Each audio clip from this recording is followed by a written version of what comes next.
everyone! Nandito tayo sa South, guys. Ayan. Anyway, malapit dito sa highway. Ayan, nandito yung South Mall sa harap mismo. Ayan, yung South Mall. So, ayan, tayo po ay sales agent ng SMBC. Everyone, nandito po tayo sa South 2. Yan yung South 2. For those interested po na mag-avail ng unit, pwede niyo po akong kontakin as your sales agent. Ayan, everyone. So, nasa highway. Malapit lang po tayo sa highway.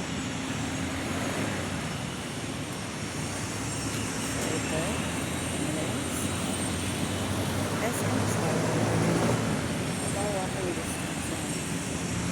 So, ayan guys. Malapit na siya. Ayan, pre-selling pa po ito guys. Pwede nyo pong mas mababa pa po ang price nyo ngayon kaysa pag natapos na po. Ayan guys. Thank you so much everyone.